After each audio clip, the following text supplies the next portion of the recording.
बिस्मिल्लाहिर्रहमानिर्रहीम। अस्सलाम वालेकुम डियर स्टूडेंट्स। उम्मीद करता हूँ सब बच्चे खैरियत से हैं और अपने अपने घरों में स्टे सेफ स्टे होम की पॉलिसी को फॉलो कर रहे हैं। डियर स्टूडेंट्स, उम्मीद करता हूँ कि आप मेरे ऑनलाइन वीडियोस और लेक्चर को सुन रहे हैं और अपनी अपनी तालीम को कंटिन्यू किए हुए हैं और आपको ये टॉपिक्स समझ भी आ रहे हैं। मुझे आपके कमेंट्स और आपके जो क्वेश्चंस है वो जो मिलते हैं वो बड़ा हौसला अफजा एक लम्हा होता है और जब आप मेरे से टॉपिक्स के मुताबिक क्वेश्चंस पूछते हैं तो बहुत खुशी होती है। इसलिए बच्चों, जितनी भी वीडियोस में लेक्चर रिकॉर्ड करवा रहा हूँ उन सब का मकसद एक है कि आप बच्चों के लिए मेकिंग इकोनॉमिक्स इजी, ताकि इल्म मुआशियात इकोनॉमिक्स आपको आसान से आसान लफ्जों में समझ आ सके।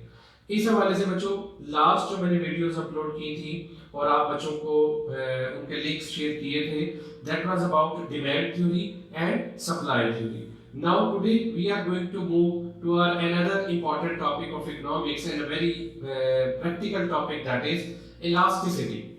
Students, elasticity का topic इल्म मुआशियात में इकोनॉमिक्स में considered to be as a pillar in all the policy making in macro level and even in international trade and in micro level. तमाम जो इकोनॉमिक्स की शोबाजात हैं, टाइप्स हैं, उन सब में इलास्टिसिटी का बहुत अहम रोल है।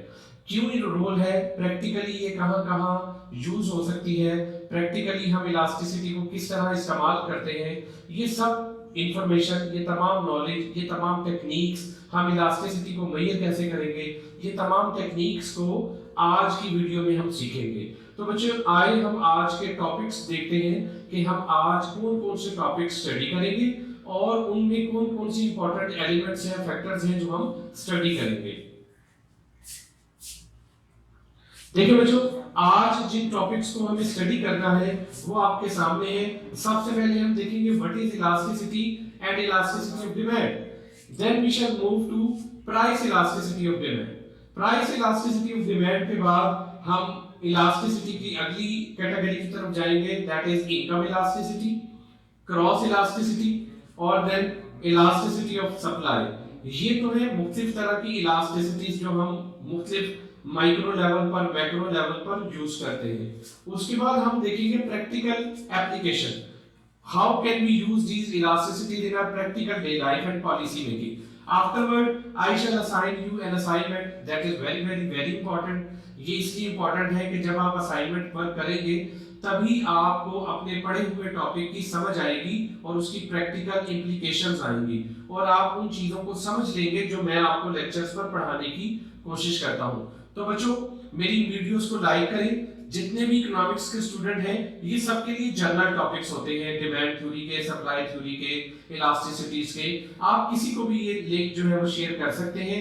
इसकी जो मटेरियल है वो भी मेरे पास मौजूद है और जो मेरी नीचे स्क्रॉल में आप मेरा फोन नंबर देख रहे हैं, इसके साथ साथ मेरी ईमेल आईडी भी आप देख रहे हैं। तो किसी भी स्टूडेंट को अगर इससे रिलेटेड कोई मटेरियल पूछना हो, मटेरियल रिक्वायर्ड हो, तो वो मुझे ईमेल भी कर सकता है। I shall forward this material to that particular student whether he belongs to this particular college, university और नॉट। तो कोई भी है जो तालीम सीखना चाहता हो, आप उसे ये फॉरवर्ड करें। तो बच्चों, अब हम सबसे पहले टॉपिक पर मूव करते हैं और देखते हैं व्हाट इज इलास्टिसिटी। इलास्टिसिटी क्या है, इकोनॉमिक्स में इसका क्या रोल है, इसे हम मेजर करना चाहते हैं। और देखिए बच्चों, सबसे पहले जो हम टॉपिक स्टडी करेंगे व्हाट इज इलास्टिसिटी, बहुत सिंपल सी डेफिनेशन मैंने लिखी और उस डेफिनेशन को एक्सप्लेन करने से पहले मैं यहाँ कोई एक जनरल फंक्शन लिखता हूँ और उस जनरल फंक्शन से आपको एक जनरल हिंट देता हूँ। चले डिमांड वाला ही लिख देता हूँ। Demand is a function of price,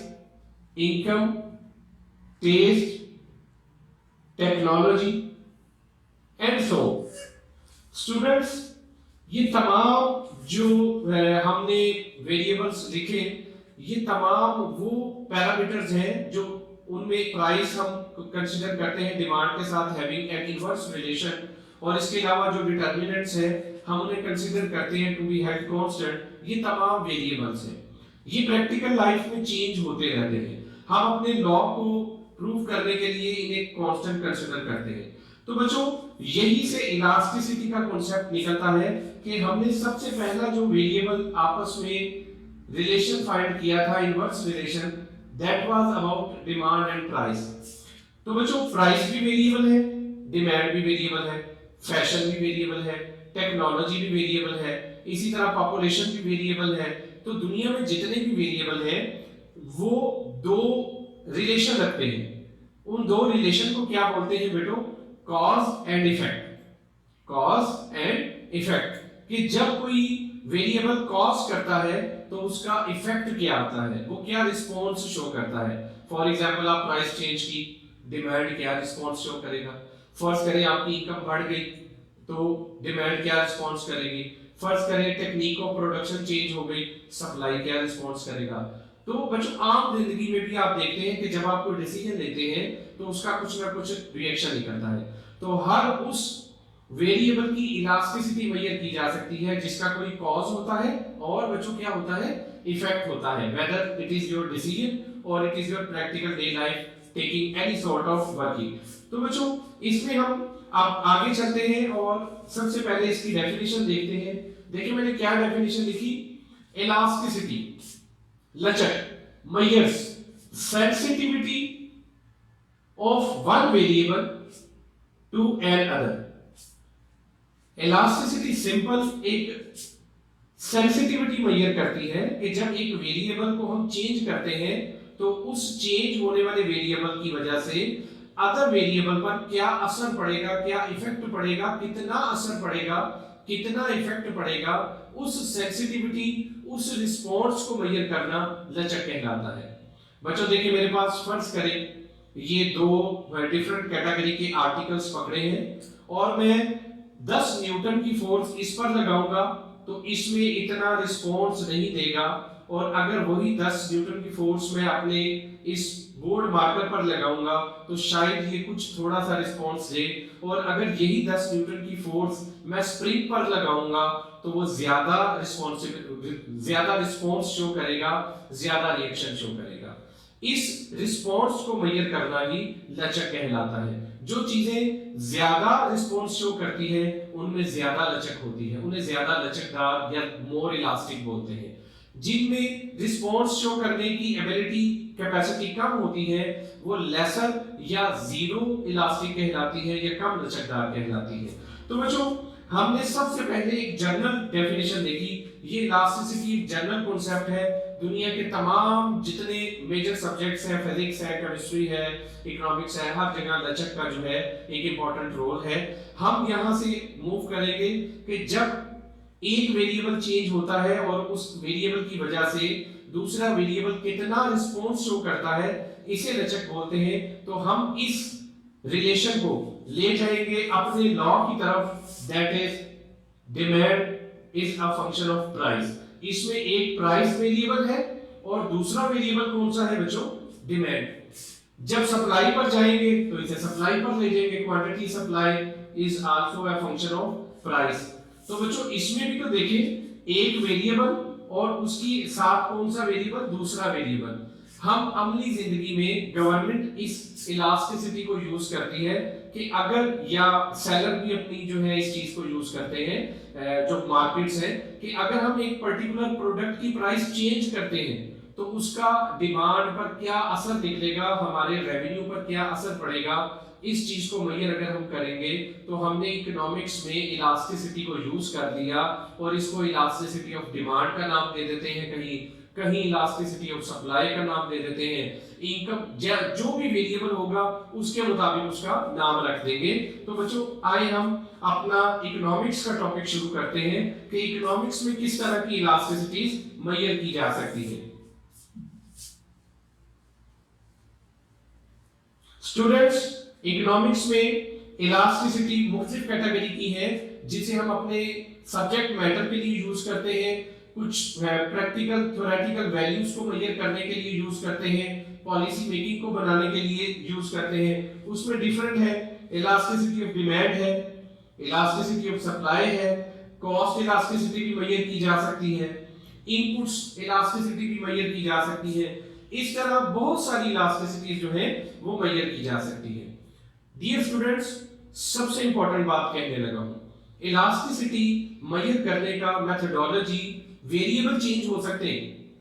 फिर बोल रहा हूं इलास्टिसिटी मेजर करते हुए वेरिएबल चेंज हो सकते हैं। Demand is a function of price, elasticity of demand. Supply is a function of price, elasticity of supply.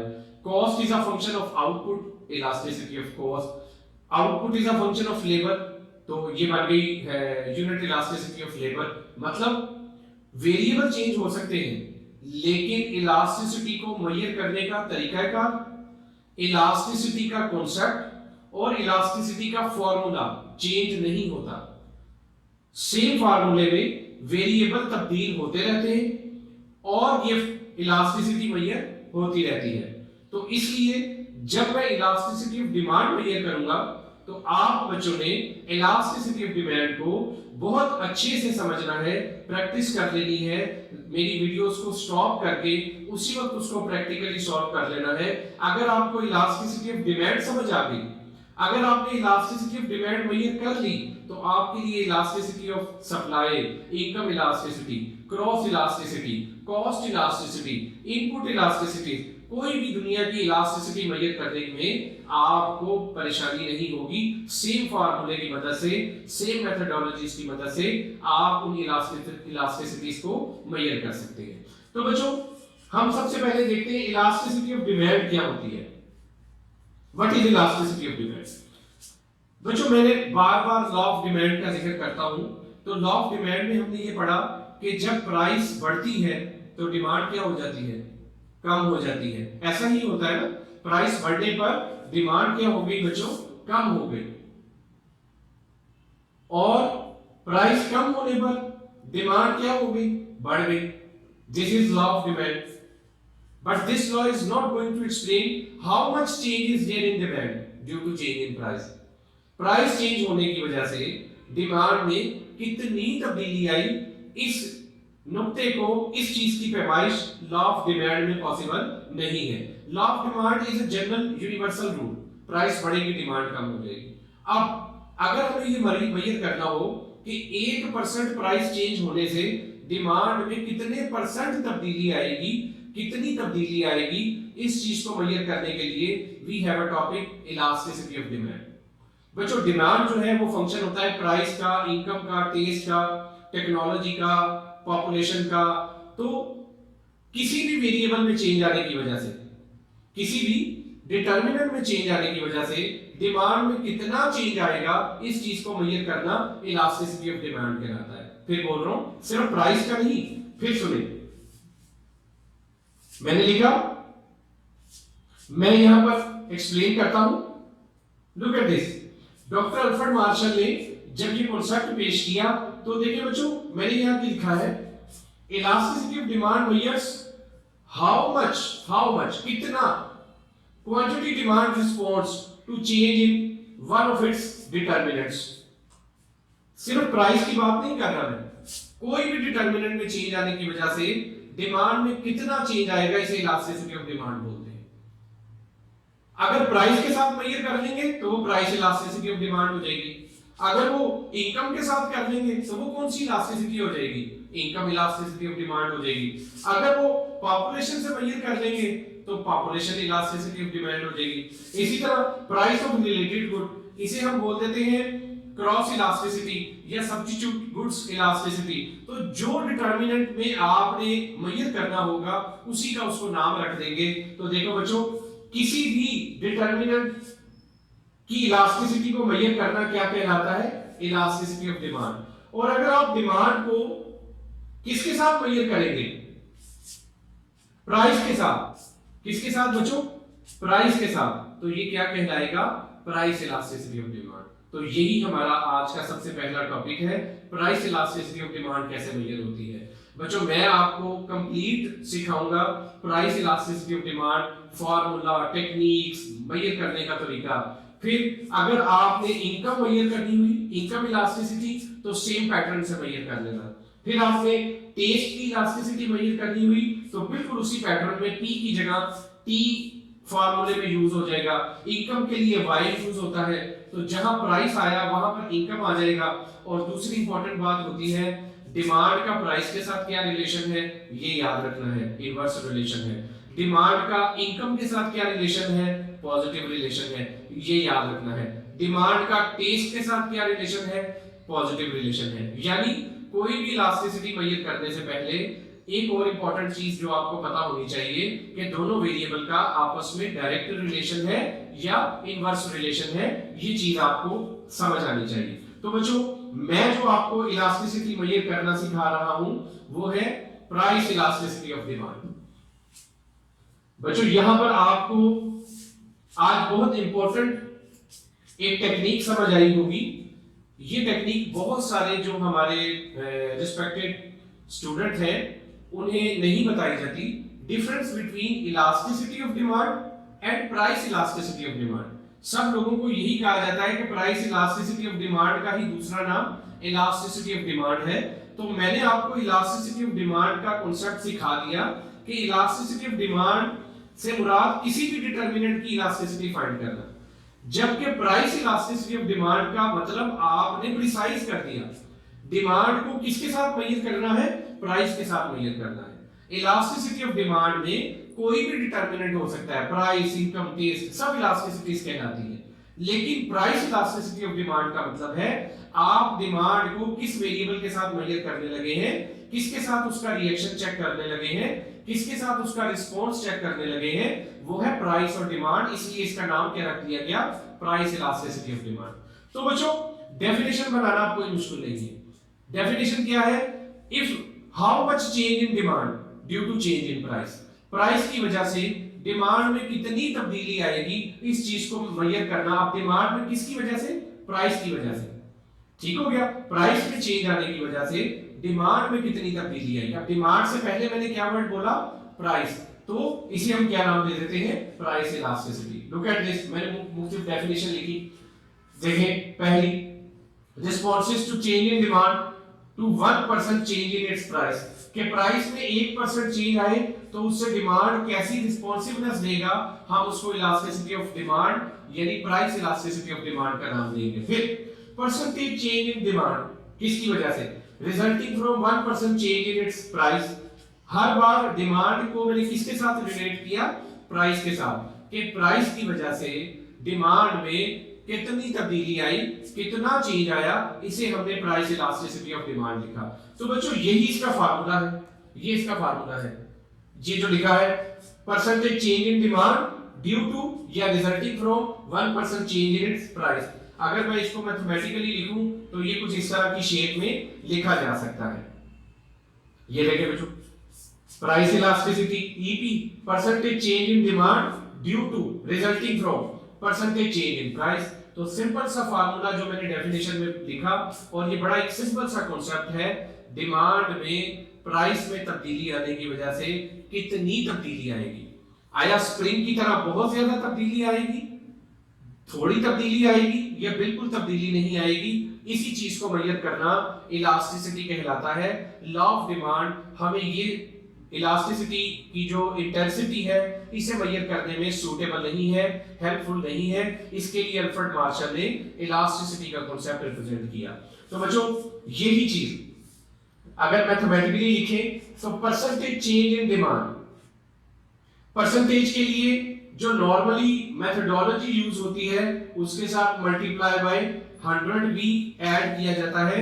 तो वो 100 यहाँ पर मौजूद है, जो इस फार्मूले में लिखा नहीं हुआ। उसकी वजह ये है कि एक 100 डाउन प्राइस का था और एक जो है वो क्वांटिटी का था, जो एक दूसरे से कैंसिल हुए। तो ये है percentage change in demand divided by percentage change in price.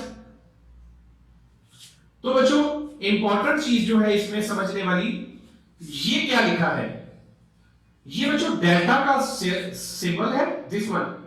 Delta का मतलब होता है क्वांटिटी में कितना चेंज आया, और ये मेजर करने का बड़ा आसान तरीका है। फर्स्ट करें क्वांटिटी 100 से 70 हो गई, तो दोनों को माइनस कर लें। 100 और 70 में कितने का डिफरेंस है बच्चों, 30 का, दैट इज डेल्टा क्यू। देखें Q1 100, Q2 70, तो डेल्टा क्यू फाइंड करने का मतलब है Q2 माइनस Q1, 100 माइनस 70 30, इसे हम क्या बोल देते हैं, डेल्टा क्यू। और बच्चों ये जो Q है, दिस Q, इसका मतलब होता है इनिशियल क्वांटिटी Q1, तो उम्मीद करता हूं फार्मूले की जो सिंबल्स हैं वो आपको समझ आ गए होंगे। अब हम इसको किसी एक फार्मूले से मेजर कर लेते हैं, कोई एक टेबल वैल्यू से मेजर कर लेते हैं। बच्चों मैं फिर समझा रहा हूं, ये फार्मूला चेंज नहीं होना, ये फार्मूला एज इट इज चलेगा। Look at this, elasticity, price elasticity, percentage change in demand due to percentage change in price. Income elasticity का फार्मूला क्या बनाएंगे, खुद ही बनाए, अभी बनाए, आगे मैंने दोबारा पहले एक्सप्लेन भी किया है, लेकिन आप चाहें तो फार्मूला खुद बना सकते हैं। Percentage change in demand due to percentage change in here, price की जगह क्या आ जाएगा, इनकम। यहीं पर सब्स्टिट्यूट प्राइस, ये वर्ड की जगह आप चेंज करते रहेंगे, आपकी जो है मुख्तलिफ इलास्टिसिटीज मेजर होती रहेंगी। और नीचे फार्मूले में पी की जगह आप जो भी इलास्टिसिटी मेजर करना चाहते हैं, इनकम की y लगा दें, इन्वेस्टमेंट की i लगा दें, मतलब जो भी आप वेरिएबल के साथ मेजर करना चाहते हैं, ये फार्मूला बार बार चेंज नहीं होगा। इसी फार्मूले की मदद से आप इन चीजों को मेजर करेंगे। तो बच्चों हम देखते हैं स्टूडेंट्स कि किस तरह इस इलास्टिसिटी को मेजर किया जा सकता है। देखिए बच्चों, मैंने एक सिंपल सा टेबल लिया, मैं फिर आपको समझा रहा हूं कि आपने ये जो प्रैक्टिस है ये बिल्कुल इसके साथ ही कर लेनी है, क्योंकि ये प्रैक्टिस अगर आपको आ गई तो आगे का सारा टॉपिक जो है वो आपको समझ आ जाएगी। और अगर आपको ये इलास्टिसिटी ऑफ डिमांड की मेजरमेंट नहीं आएगी तो आप इससे आगे जितनी भी इलास्टिसिटी मेजर कर रहे हैं आपको समझ नहीं आएगी। तो देखिए बेटो, फर्ज करें प्राइस 10 थी, ये P1 था आपका, और ये बढ़कर कितनी हो गई 11। तो बच्चों आपकी प्राइस में कितने का चेंज आया, look at this, delta P। अब आपकी मर्जी है, आप चाहे तो 11 में से 10 माइनस कर लें, चाहे तो 10 में से 11 माइनस कर लें। अभी हमने 10 में से 11 माइनस किए तो हमारे पास आंसर आ गया -1। प्राइस बड़ी है, डिमांड क्या होनी चाहिए, कम होनी चाहिए। देखें डिमांड आपकी 200 से कम होकर कितनी रह गई, 160। तो डिमांड में कितने का चेंज आया, 40 का। इसे मैंने किससे रिप्रेजेंट कर दिया, डेल्टा Q से। और एक्चुअल क्वांटिटी क्या थी, 200 थी। बच्चों ये वैल्यूज जो है ये हम यहाँ फार्मूले में लगाएंगे और हम आसानी से अपना जो है वो इलास्टिसिटी मेजर करेंगे। देखें फार्मूला क्या कहता है, इलास्टिसिटी का फार्मूले का अपर पोर्शन है डेल्टा Q/Q। तो डेल्टा Q कितने का चेंज आया बेटो, 40 का। हमारी ओरिजिनल क्वांटिटी क्या है, 200। तो ये देखिए 40 डिवाइडेड बाय 200 डिवाइडेड बाय, चाहे तो ये वाला डिवाइड का साइन लगा लें, दोनों का मतलब डिवाइड ही होता है। अच्छा आगे क्या लिखना है, डेल्टा, अब इसमें क्या लिखना है, डेल्टा P। तो डेल्टा P में कितने का चेंज आया बेटो, -1 का, ओवर ओरिजिनल P। प्राइस पहली कितनी थी बेटो, 10, ये आपने स्टूडेंट्स यहाँ लगा दी। अब आप क्या करें, सिंपल कैलकुलेटर की मदद से 40 को डिवाइड करें 200 पर, तो आपके पास एक वैल्यू आएगी। -1 को 10 पर डिवाइड करें, आपके पास एक वैल्यू आएगी। आप चाहे तो इसे और आसान कर सकते हैं, अगर ये डिवाइड के साइन को मैं मल्टीप्लाई कर दूं तो मैथमेटिक्स में क्या होता है, जो डिनोमिनेटर की वैल्यू है वो रिवर्स हो जाती है। डिनोमिनेटर अपर न्यूमरेटर पर चला जाता है और न्यूमरेटर की वैल्यू डिनोमिनेटर में आ जाती है, यानी ये -1/10 क्या बन जाएगा, -10/1। तो बच्चों जब आप इसे डिवाइड करेंगे आपके पास आंसर आएगा -2। अब ये -2 क्या रिप्रेजेंट करता है, मैं इस पर टाइम इसलिए लगा रहा हूं बच्चों कि जो चीजें आप यहाँ सीख लेंगे यही तमाम जो वैल्यूज हैं ये आगे 8-10 बार यूज होनी है। तो आप बच्चों को ये फार्मूला मेजर करना लाजमी और बेहतरीन तरीके से आना चाहिए। ये -2 क्या शो करता है, देखिए बेटो, माइनस को तो मैंने सर्कल किया, तो मैंने माइनस को सर्कल कर दिया। माइनस को सर्कल इसलिए किया कि प्राइस और डिमांड में कौन सा रिलेशन होता है, नेगेटिव और इनवर्स रिलेशन होता है। तो जब है इनवर्स रिलेशन, जब हमने कैलकुलेट किया तो वो किस साइन से नजर आ रहा है, माइनस। तो इकोनॉमिक्स में माइनस का मतलब है जिन दो वेरिएबल्स को मेजर किया गया उनके दरमियान इनवर्स रिलेशन है। प्लस के साइन का मतलब है जिन दो वेरिएबल्स को मेजर किया गया इनके दरमियान पॉजिटिव रिलेशन है, सिग्निफिकेंट रिलेशन है। अभी इनके दरमियान इनवर्स रिलेशन है, तो ये माइनस की और कोई वैल्यू का जो है वो रोल नहीं है। आम जिंदगी में -2 और +2 में फर्क होता है, यहाँ उसका रिलेशन बताना था जो मैंने आपको बताया। अगर मैं माइनस को इग्नोर करूं तो बाकी क्या रह जाता है, 2 रह जाता है, जो मैंने यहाँ लिखा। अब बच्चों इस 2 का मतलब क्या है, आपने इस 2 को कंपेयर करना है यूनिट के साथ, 1 के साथ। आया 2 1 से बड़ा है या छोटा है, तो of course 2 is greater than 1। तो बच्चों जो भी वैल्यू 1 से बड़ी होती है उसे इकोनॉमिक्स में मोर इलास्टिक बोलते हैं, और जो 1 के बराबर आती है उसे बोलते हैं यूनिट इलास्टिक, और जो 1 से कम आती है उसे बोलते हैं लेस इलास्टिक। मेरी बात समझ आई? जो 1 से बड़ी वैल्यू आएगी उसको हम मोर इलास्टिक बोलेंगे। तो अभी हमारा आंसर क्या आया है, 2 ग्रेटर देन 1, मैंने क्या लिख दिया। अगर 1 आ जाता तो मैं क्या लिखता, इक्वल इलास्टिक या यूनिट इलास्टिक, और अगर लेस देन 1 आ जाता तो फिर क्या लिखता, लेस इलास्टिक। यही 3 पैरामीटर्स हैं डिमांड और प्राइस को मेजर करने के, मोर elastic, unit elastic, less elastic. तो ये तीनों जो है ये 1 से कंपेयर होते हैं। आपने देखना होता है माइनस के साइन को सर्कल करने के बाद आपका आंसर 1 के बराबर आया, 1 के ग्रेटर आया या 1 से स्मॉलर आया। तो बच्चों उम्मीद करता हूं आपको प्राइस इलास्टिसिटी का फार्मूला, प्राइस इलास्टिसिटी की डेफिनेशन और प्राइस इलास्टिसिटी को मेजर करने का जो मेथड है वो समझ आया है, और आपने इसकी प्रैक्टिस कर ली है। अब हम इससे आगे मूव करते हैं और देखते हैं और इसमें हम क्या क्या चीजें सीख सकते हैं।